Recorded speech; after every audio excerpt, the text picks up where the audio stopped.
guys want a shot at winning a copy of Call of Duty World War II for the console of your choice for absolutely free, a couple of my friends and I are doing a little giveaway. Link is down there in the description below. Go check it out if you're interested.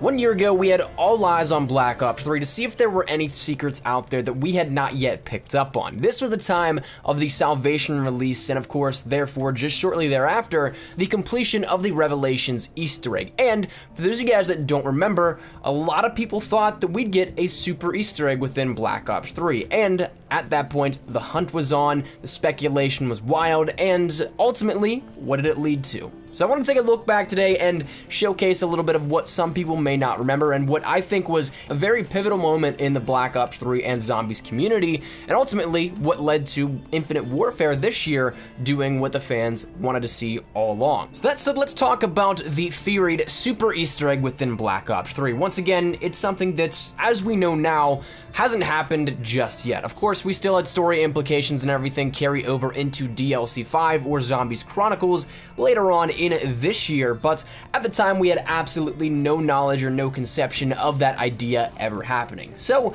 when we got down to the thick of it, really a lot of people thought that the gate worms that you got every single Easter egg throughout each map, that was an indicator that there would be something later on down the line. And of course, there was some stuff that's really hinted towards that in the game code that a lot of people also thought maybe, hey, this could be a signature and a sign of a super Easter egg, something that we have to go back and comb through everything once we get all the pieces here out of this. And additionally, Blundell's comments at CODXP right before DLC 4 saying that Revelations would last you 18 months, that didn't really help the cause all that much that well either, because that made a lot of people think there was so much more that we had to look through into the fine details of absolutely everything. But when it all came back to it, the idea was that you had to complete all the Easter eggs and then you'd end up having some sort of alternate path, some sort of extra cutscene or something like that. And even in the game files, once again, there was something that was supposedly that last file that was encrypted, but it later turned out just to be the Shadows of Evil intro,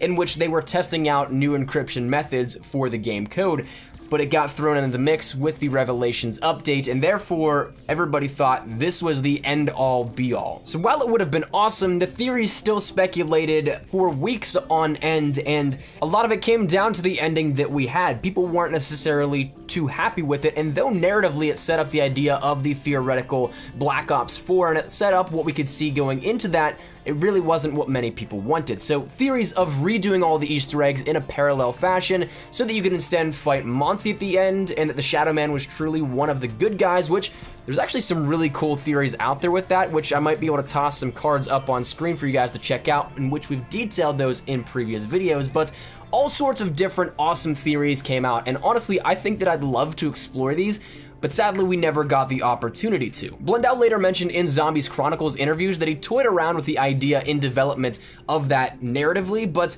it was something that later down the line creates a lot more dead ends rather than what they could do, setting it up for the next game. And how they did it, they ultimately came to that so that there was that longevity in the cycle rather than just, say, giving immediate resolution and potentially cutting off a lot of what we could see later on down the line. So ultimately, though all this happened, all this awesome speculation, awesome theory, all these clues, they ultimately gave us a couple of things like a Pack-a-Punch out of the box Easter egg, in which you could every single weapon you got out of the box, have it Pack-a-Punched right then. You had the starting gun of the RK5 fully loaded, and then you could get the katana off of the wall for Revelations, all that kind of stuff. And of course, if you did all the Easter eggs, you'd get 1,000,000 XP in a couple of challenges for completing that for the first time. But still, overall, while it wasn't necessarily what everybody wanted, it was the resolution that we got. As odd and maybe strange as it may be, that's what we got left with. But the nice part, though, was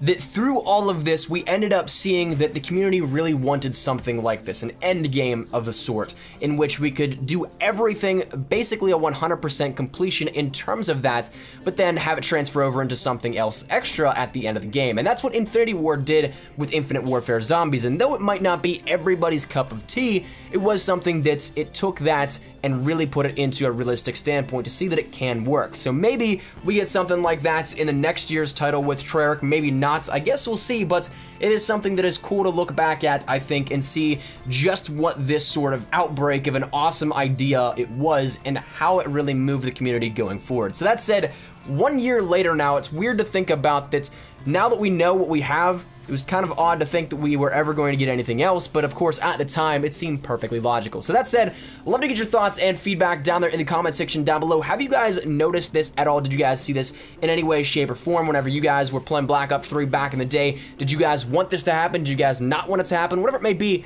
let me know your thoughts down there in the comment section down below. But that said, hopefully you guys are having a fantastic day. If you guys enjoyed the video, make sure you drop a like down below. And of course, if you guys are new to the channel, make sure you guys subscribe to stay updated with everything we have here regarding Black Ops 3 and Call of Duty World War II. We're going to be killing it with content, so make sure you guys hit that subscribe button so you don't miss a beat. And finally, if you guys want to follow me over on Twitter, that's the best place to get connected outside of YouTube, but practically live on Twitter. So if you guys want to strike up a conversation, ask me a question, whatever it may be, link is down there in the description below.